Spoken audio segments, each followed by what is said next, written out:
যে তরুণদের কাঁধে ভর করে দেশের আগামীর স্বপ্ন বোনার কথা, তাদের একটি বড় অংশ আজ বন্দী মাদকের জালে। সম্প্রতি প্রকাশিত একটি জাতীয় গবেষণার তথ্য অনুযায়ী দেশের প্রায় ৮২ লাখ মানুষ এখন অবৈধ মাদকের মরণ ফাঁদে আটকে আছেন। এর চেয়েও ভয়াবহ সত্য হলো, এদের মধ্যে বেশিরভাগই এই মরণ ফাঁদে পা দিয়েছে ২৫ বছর বয়স হওয়ার আগেই। প্রায় ৩৩% ব্যবহারকারী ৮ থেকে ১৭ বছর বয়সে বা শিশু বয়সে প্রথম মাদক গ্রহণ শুরু করে। অন্যদিকে ৫৯% ব্যবহারকারী ১৮ থেকে ২৫ বছর বয়সে প্রথম মাদক গ্রহণ করে।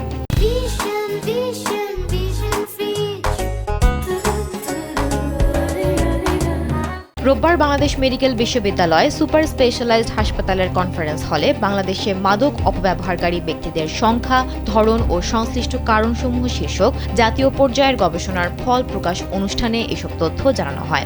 গবেষণাটি ডিএনসির তত্ত্বাবধানে বাংলাদেশ মেডিকেল ইউনিভার্সিটি ও research and management consultants limited যৌথভাবে পরিচালনা করে। ২০২৫ সালের ফেব্রুয়ারি থেকে জুন পর্যন্ত সময়ের মধ্যে এই গবেষণা সম্পন্ন হয়।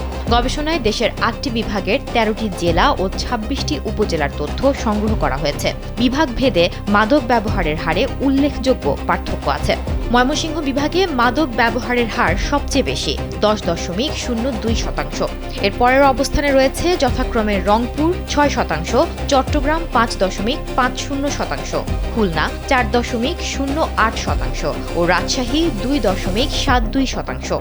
সংখ্যার বিচারে সবচেয়ে বেশি মাদক ব্যবহারকারীর বাস ঢাকা বিভাগে, প্রায় ২২.৯ লাখ।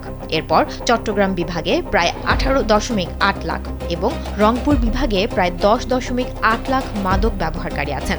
গবেষণায় অংশ নেওয়া প্রায় ৯০% ব্যবহারকারী জানিয়েছেন, মাদক সহজলভ্য হওয়াই আসক্তির অন্যতম কারণ। অনেক ব্যবহারকারী মাদক ছাড়ার চেষ্টা করেছেন, কিন্তু পর্যাপ্ত সহায়তার অভাবে বেশিরভাগই সফল হননি।